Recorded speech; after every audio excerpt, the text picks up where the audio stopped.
इस संसार में आध्यात्मिक ज्ञान, मंत्र तंत्र शक्ति की कमी नहीं है। किसी के पास तालाब है तो किसी के पास नदी है और किसी के पास समुद्र है। इस संसार में शक्ति का भी कमी नहीं है।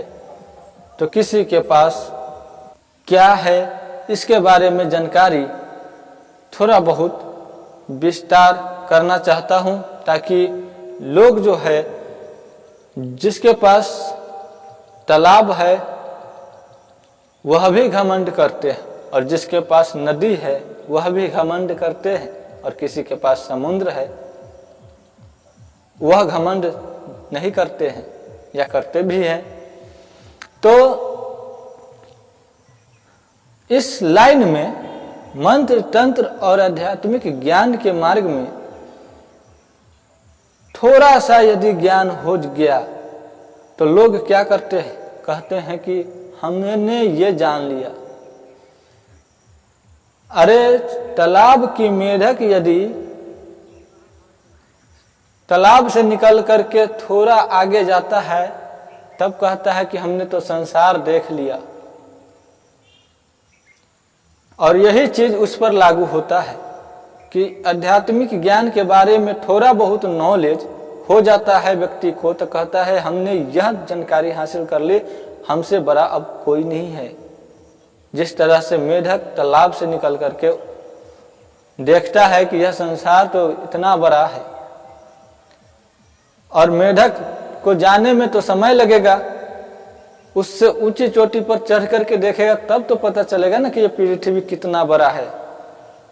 उसी प्रकार से मनुष्य का भी अपने हम पर जो है जितना घमंड है, इस चीज को मैं खोलना चाहता हूं कि बहुत ऐसे साधक हैं जिनके पास 10 शक्ति सिद्ध की है, जिन देवी देवता, काली माता और कुछ अघोरी बाबा या कुछ अघोरी साधनाएं सिद्ध किया है, और उनके दम पर कहते हैं कि हमने ये कर लिया, और उनसे भी नीचे आते हैं तो बहुत सारे व्यक्तियों के पास एक बामत या फिर 2-3 मनुष्य देवा या देवी, फिर उनके पास देवी देवता होते हैं, और उनका भी कहना है कि हमने बहुत कुछ जान लिया।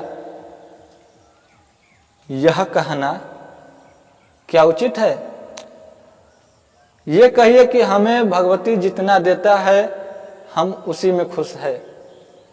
ये मत कहिए कि हमने बहुत कुछ सीखा है। इसीलिए मैंने कहता हूं कि तालाब की मेढक की तरह ही कोई कोई मनुष्य हो जाता है, और वह थोड़ा ऊंचा उड़ता है तो कहता है कि मैं इतना बड़ा संसार देख लिया। अरे इससे भी बड़ा संसार है। आध्यात्मिक ज्ञान कभी खत्म नहीं हो सकता है। आप सीखते सीखते बूढ़ा हो जाओगे, फिर भी आप आध्यात्मिक का पूरा ज्ञान हासिल नहीं कर सकोगे।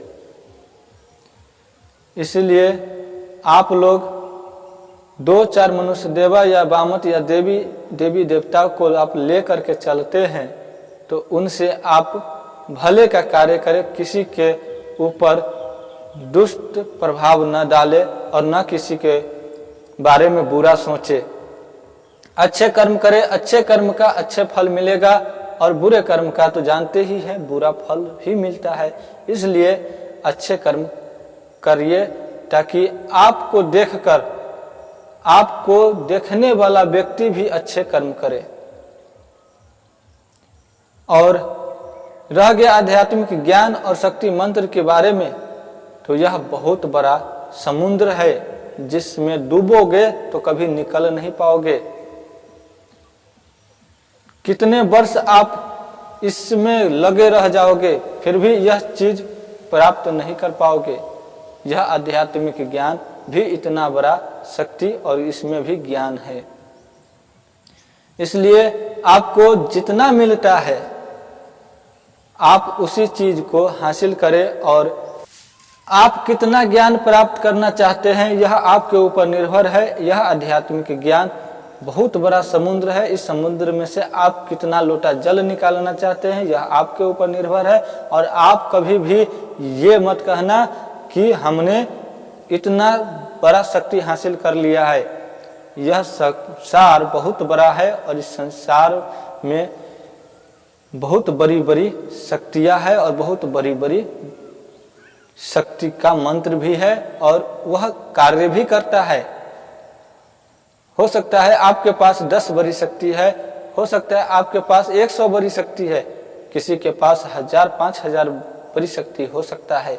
इसलिए आप ये कभी ये न कहे कि हमने इतना बड़ा शक्ति हासिल कर लिया है, यह घमंडता न दिखाए और आपको जितना मिले आप उतना ही में खुश हो। आप ये कहे और लोगों का उपकार करें, भला करें।